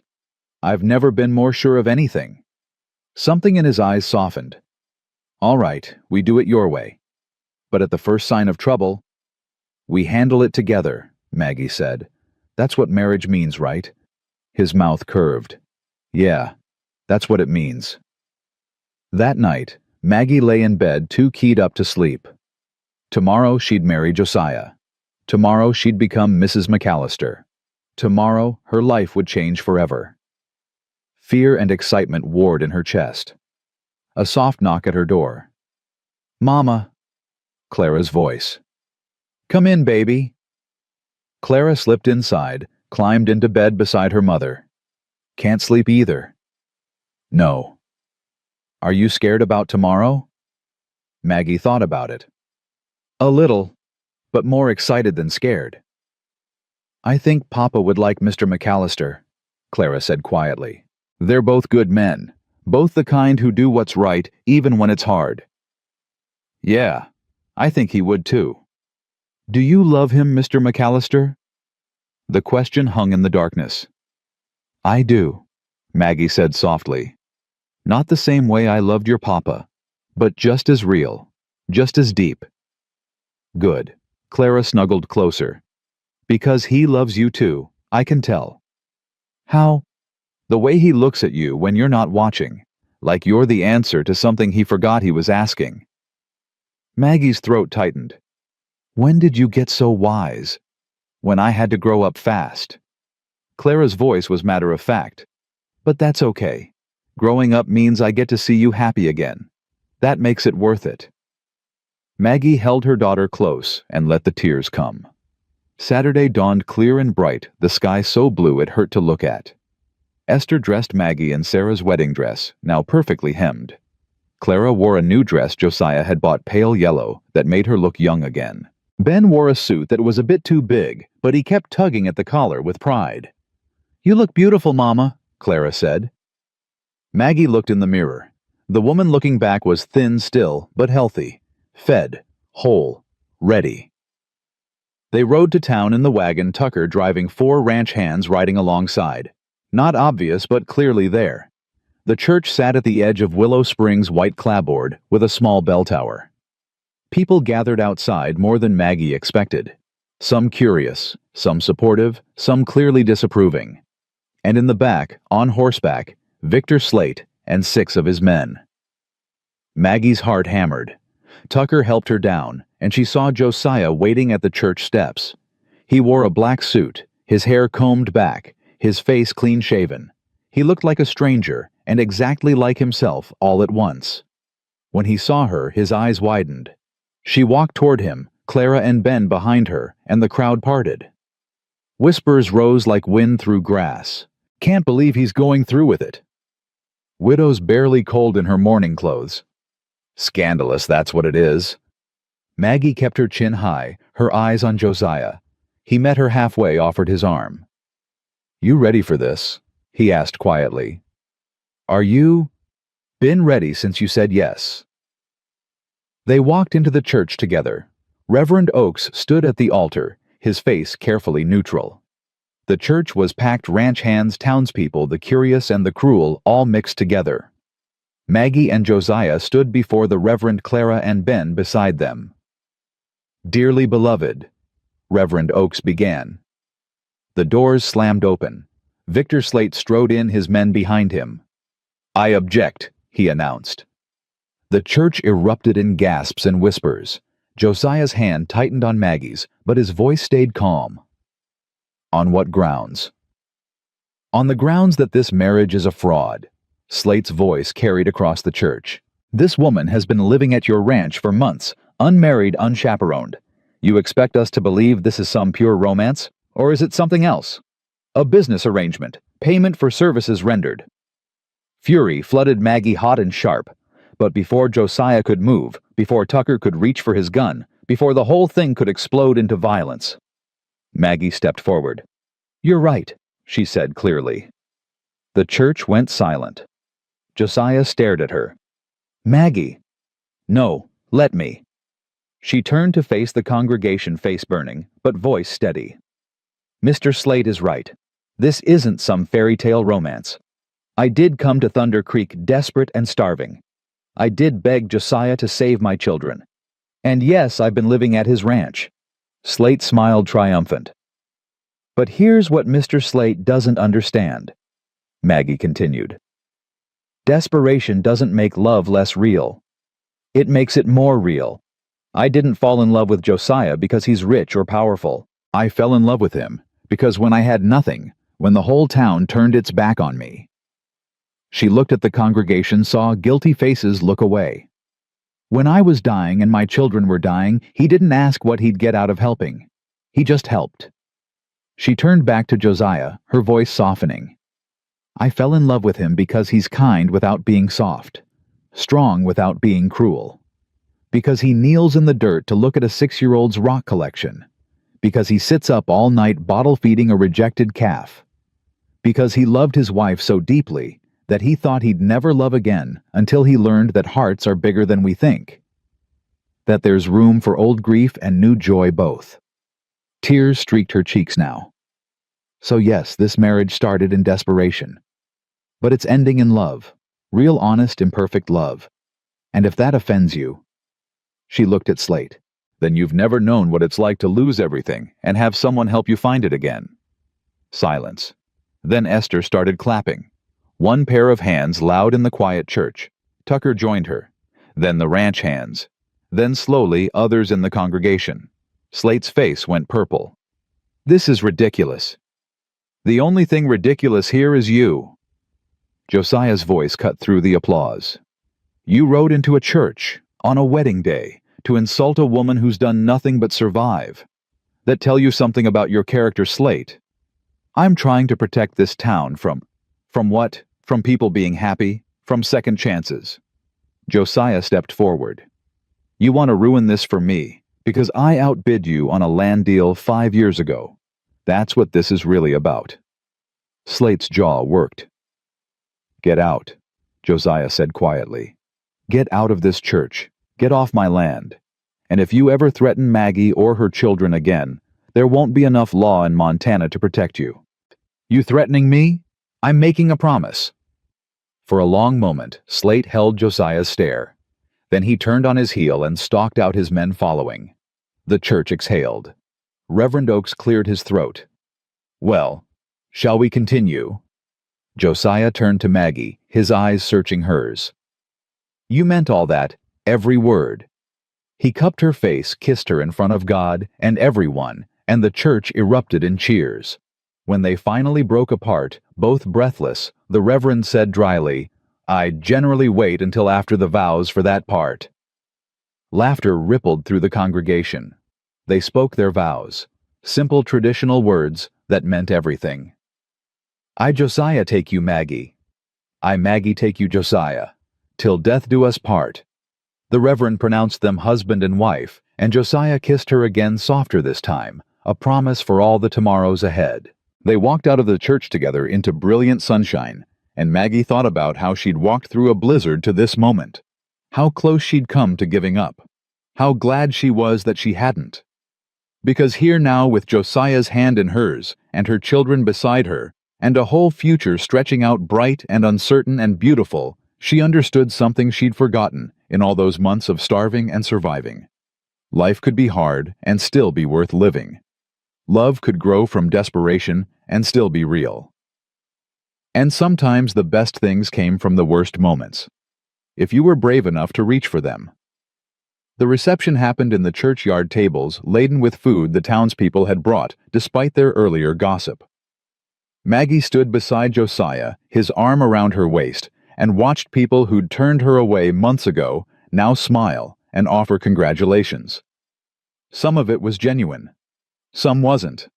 She found she didn't care either way. You were incredible in there, Josiah said quietly, his breath warm against her ear. The way you stood up to Slate, the things you said. I meant them. I know you did. That's what made it incredible. He turned her to face him, his hands on her waist. You didn't need me to defend you. You defended yourself. We're partners now, Maggie said. That means fighting our own battles sometimes. And sometimes fighting them together. Yes, together. Mrs. Henderson approached her face pinched with something between shame and obligation. Mrs. McAllister, congratulations. The name still felt strange. Mrs. McAllister. Not Mrs. Brennan anymore. Thank you, Mrs. Henderson. I hope... The older woman faltered. I hope you'll be very happy. What she didn't say hung in the air. I'm sorry I turned you away. Sorry I let you starve. Sorry I chose comfort over compassion. Maggie could hold on to the anger, could throw those closed doors back in her face, or she could let it go. I appreciate that, she said simply. Mrs. Henderson nodded, relieved, and moved away. You're more forgiving than I'd be, Josiah muttered. I'm not forgiving. I'm just done carrying that weight. Maggie looked up at him. We're starting fresh, all of us. That means leaving the past where it belongs. His eyes searched hers. Even Daniel. The question didn't hurt the way it might have months ago. Daniel will always be part of me. He gave me Clara and Ben. He taught me what it meant to build a life with someone. She touched Josiah's face. But you taught me that life doesn't end when love dies, that hearts are bigger than we think, that there's room for both grief and joy.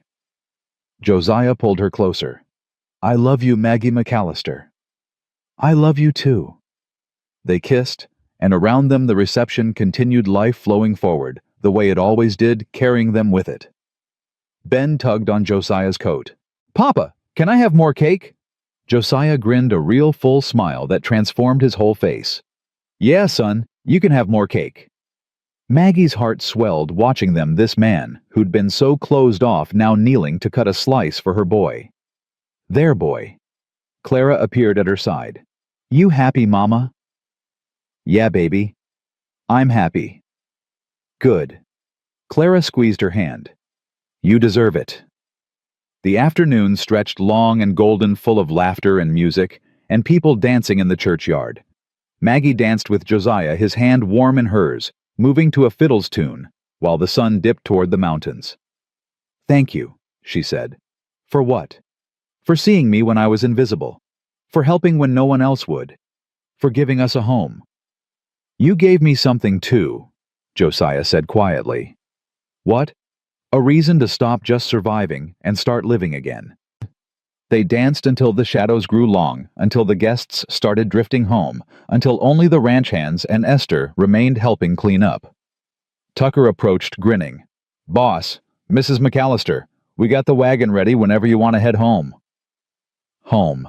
Thunder Creek Ranch was home now. Not just a place she worked, but truly home.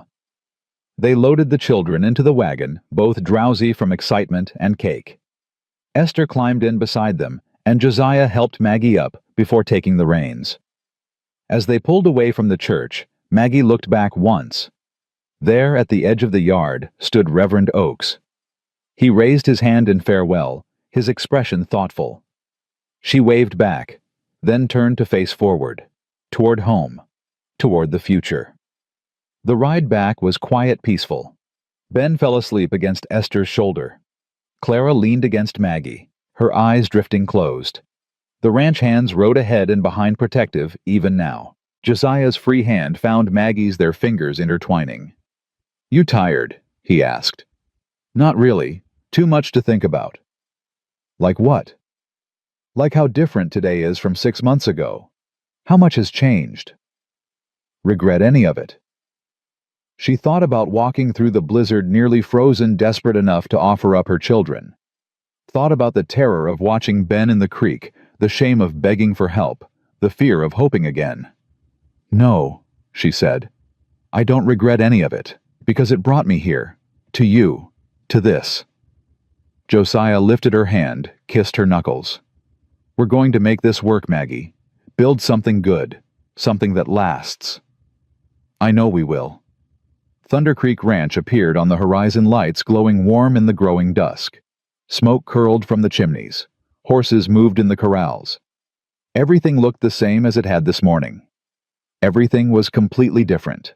They pulled up to the house and the ranch hands appeared to help unload. "Congratulations again, boss," one of them said, tipping his hat. "Ma'am." "Thank you, James." Esther carried Ben inside while Clara followed, yawning. Josiah helped Maggie down, but instead of heading for the door, he held her there in the yard. "What?" she asked, smiling. "Just looking at you." "Why?" "Because you're my wife now. Still getting used to that." "Me too." She touched his face. "Josiah McAllister's wife. Never thought I'd be standing here like this." "Neither did I." His arms came around her. "But I'm grateful you are." They stood there as stars began to appear, holding each other, while around them the ranch settled into evening rhythms. Inside, Esther got the children ready for bed. Maggie helped tucking Ben in, then Clara. "Good night, Mrs. McAllister," Clara said with a small smile. "Good night, baby." "I'm glad you married him, Mama. Papa would be glad too." Maggie's throat tightened. "You think so?" "I know so. Papa always said the best thing about loving someone was wanting them to be happy, even when you couldn't be the one to make them happy anymore." Clara's eyes were serious. "I think he's happy you found someone who can." Maggie kissed her forehead, unable to speak past the tears. When she came downstairs, Josiah was waiting by the fire. He'd removed his jacket, rolled up his sleeves, and stood staring into the flames. "They settled?" he asked. "Yeah. Both asleep already." He turned to her, and something in his expression made her breath catch. "Come here," he said softly. She went to him, and he pulled her into his arms. "I've been thinking," he said. "About what?" "About how close I came to never meeting you. If Daniel hadn't saved Tucker, if you'd given up before making that walk, if I'd been less stubborn about paying debts." His hand cupped her face. "So many things had to go exactly right for us to end up here." "Or exactly wrong," Maggie said, "depending on how you look at it." "No, right." His thumb brushed her cheek. "Because you're here. Because we're here. Because I get to spend the rest of my life with you." "That's a long time." "Not long enough." He kissed her then deeper than before, and she tasted promise in it. Promise and passion and a future full of mornings waking up beside him, of building a life together, of watching their children grow. When they finally broke apart, both breathless, Josiah rested his forehead against hers. "I want to do this right," he said. "Want to honor what we both lost. Want to build something new, without forgetting what came before." "We will," Maggie said. "Together." "Together," he echoed. They stood by the fire as the house settled around them, the warmth seeping into their bones, and Maggie thought about all the ways love could surprise you, how it could grow in the darkest places, how desperation could transform into devotion, how two broken people could fit together into something whole. The next morning, Maggie woke in Josiah's arms. Sunlight streamed through the window. The room smelled like coffee and wood smoke. Somewhere downstairs, Esther was clattering pots and children's voices drifted up through the floorboards. Normal, domestic, beautiful. Josiah stirred, his eyes opening. When he saw her, he smiled. "Morning, wife?" "Morning, husband." "Sleep well." "Better than I have in years."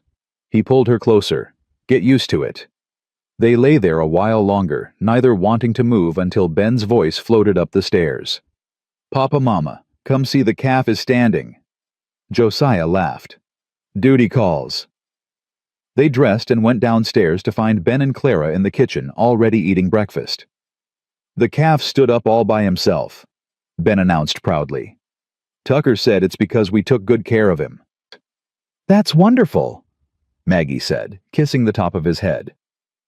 Over the next weeks, life settled into new patterns. Maggie still worked alongside Esther, but now as mistress of the house, rather than hired help.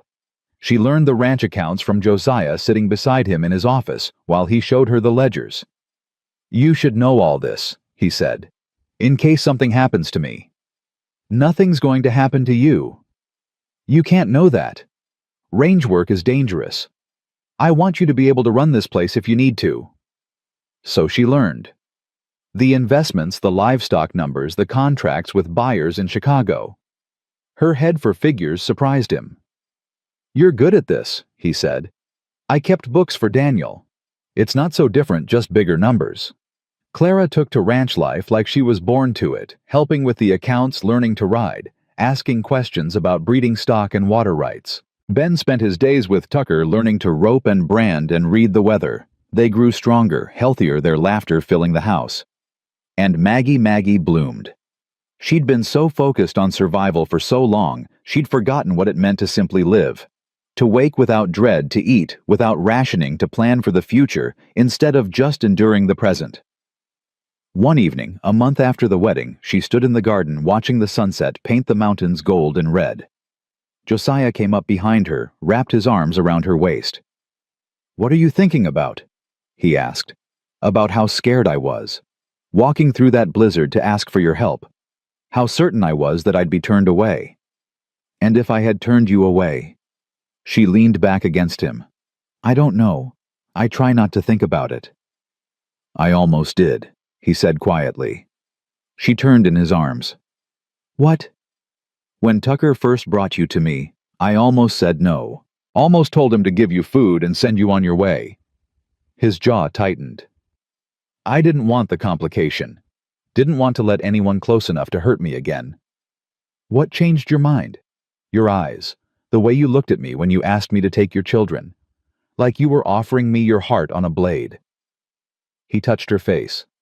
"I saw myself in you. Saw what grief does, how it hollows you out. And I thought if I turn her away, I'm no better than the death that took Sarah. Just another force that destroys instead of saves." Maggie's throat ached. "I'm glad you didn't turn me away." "So am I." They stood there as the light faded, holding each other, while around them the ranch hummed with life. Spring turned to summer. The calves grew strong. The grass turned green. Clara turned 10, and they celebrated with cake and gifts and laughter. Ben learned to ride without help, and Josiah's pride was so obvious it made Maggie's heart swell. They were a family. Not perfect, not without scars, but real and whole and theirs. One night in July, Maggie stood in the bedroom she now shared with Josiah, looking at herself in the mirror. Her body had changed, filled out with regular meals, softened with happiness, and now changed in another way. She pressed her hand to her stomach, feeling the slight swell there. She'd suspected for weeks, been certain for days. Tonight she'd tell him. Josiah came in tired from a long day moving cattle. He started to shrug off his shirt, then stopped, seeing her expression. "What's wrong?" "Nothing's wrong."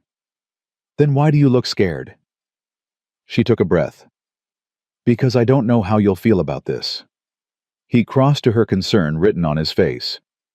"About what?" "I'm pregnant." The words hung in the air. Josiah went utterly still. His eyes dropped to her stomach, then back to her face. "You're sure?"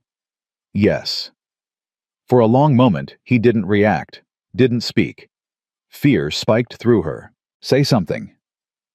"Sarah died in childbirth," he said, voice hollow. "The baby too. I held them both while they—" He stopped, turned away. "I can't do that again, Maggie. I can't watch you die." She went to him, gripped his arms. "I'm not Sarah. And this isn't the same. You don't know that. Women die in childbirth all the time. Strong women. Healthy women. And many don't. Many live and have healthy babies and build families." She forced him to look at her. "I'm scared too. But I'm also happy. And hopeful. Because this baby is ours. Yours and mine. A symbol of everything we've built together." His jaw worked. "What if something goes wrong? Then we'll face it together, the same way we've faced everything else." "I don't know if I'm strong enough." "You are. We are." She placed his hand on her stomach. "This is our future, Josiah. Our baby. Are you going to let fear steal that from us?" He closed his eyes, his hand pressing gently against her belly. "I'm terrified," he whispered. "Me too, but I'm more excited than terrified." She covered his hand with hers. "We're going to be all right, all of us." Finally, slowly, he pulled her into his arms. "A baby," he said, wonder creeping into his voice. Our baby. Clara and Ben, how will they feel? They'll be thrilled. Ben's been asking for a little brother. Josiah laughed, the sound shaky but real. When? February, I think. He held her tighter. February. Middle of winter. We'll manage. Yeah. His voice steadied. Yeah, we will. They told the children the next morning. Ben whooped and immediately started making plans. I'll teach him to ride and rope and... It might be a girl, Clara pointed out. Then I'll teach her to ride and rope. Clara's smile was quieter, but just as real. A baby. That's good, Mama. You're sure? Maggie asked. You're all right with this? Yeah, it means we're really a family now, not just pieces put together, but something whole. Esther cried when they told her, which shocked everyone because Esther never cried. About time, she said, wiping her eyes. This house needs a baby in it again. The months passed in a blur of preparations. Josiah became impossibly protective, hovering whenever Maggie lifted anything heavier than a spoon. She alternated between being touched and annoyed. I'm pregnant, not made of glass. I know. You're worried, I know. She took his hand. But you have to trust me. Trust this. He tried. Some days were easier than others. In October, Victor Slate's ranch went under. Rumors said he'd over-leveraged, made bad deals, gambled on cattle prices, and lost. Whatever the reason, he was forced to sell. Josiah bought the land. Why? Maggie asked. Because it borders ours, because it makes sense, and because... He hesitated. Because I want our children to inherit something solid, something that can't be taken away by drought or bad luck or vindictive neighbors. Our children. Plural now. Maggie kissed him. You're going to be a wonderful father. I already am, he said, thinking of Clara and Ben. But this is different. I know. Winter came hard and early. Snow buried the ranch in December. The cattle huddled in the new barns. The horses grew shaggy coats, and Maggie grew rounder, slower, more uncomfortable. Clara helped her with everything. Ben fetched and carried. Josiah barely let her out of his sight. You're driving me crazy, she told him one night in January. I don't care. I'm not taking chances. Josiah. No. He pulled her close as her belly would allow. I lost Sarah because I wasn't there. I was out on the range and she went into labor early, and by the time I got back, his voice cracked. I won't make that mistake again. You didn't make a mistake. You couldn't have known. Doesn't matter. I wasn't there. This time, I will be. So he stayed close, and Maggie learned to accept it, learned to see it for what it was. Love showing up as fear, because loss had taught him that happiness was fragile. On February 12th, just after midnight, Maggie's water broke. Josiah sent Tucker flying to town for the doctor while he helped Maggie to bed, his hands shaking. It's all right, she said, gripping his hand through a contraction. This is normal. Nothing about this feels normal. Esther appeared with hot water and clean cloths, her face calm and competent. The labor was long, painful. Maggie lost track of time, lost track of everything except the waves of pain and Josiah's hand in hers and his voice in her ear. You're doing so good. So good, Maggie. Just breathe. I am breathing. I know, you're incredible. So strong. Hours blurred together. The doctor arrived, examined her, said everything was progressing normally. Dawn broke. The pain intensified until Maggie thought she'd break from it. Then the doctor said, one more push. She pushed, screaming, and suddenly, a baby's cry filled the room. It's a girl, the doctor announced. Maggie collapsed back, gasping. Josiah's face was wet with tears. A girl. We have a daughter. The doctor cleaned the baby, wrapped her in a blanket, placed her in Maggie's arms. She was tiny. Perfect. Dark hair, red face, lungs, like a cattle auctioneer. Hello, sweetheart, Maggie whispered. Josiah knelt beside the bed, touching the baby's hand with one finger. His daughter's tiny fist wrapped around it. "She's beautiful," he breathed. "She is. What should we name her?" Maggie looked at him. "Sarah, if that's all right with you." Josiah's face crumpled. "You'd do that? She's part of our story, part of what brought us together. I want to honor that." He kissed Maggie's forehead, then the baby's. "Sarah Hope McAllister. Hope. Because that's what you gave me, what she represents." Clara and Ben were allowed in, both wide-eyed and awed. "She's so small," Ben whispered. "You were this small once," Maggie said. Clara touched the baby's hand gently. "Hi, Sarah. I'm your big sister." The baby's eyes opened, unfocused but searching, and Maggie looked around at her family, Josiah beside her, his hand on her shoulder.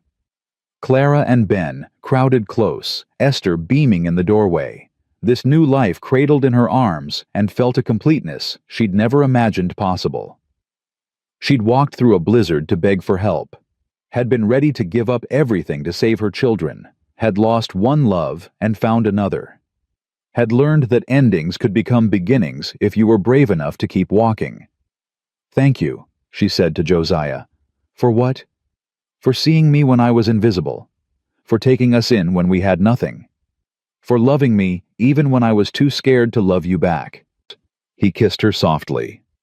"Thank you for walking through that blizzard, for being stubborn enough to survive, for giving me a reason to live instead of just exist." Outside, the February wind howled across the Montana plains, but inside Thunder Creek Ranch, warmth filled every corner.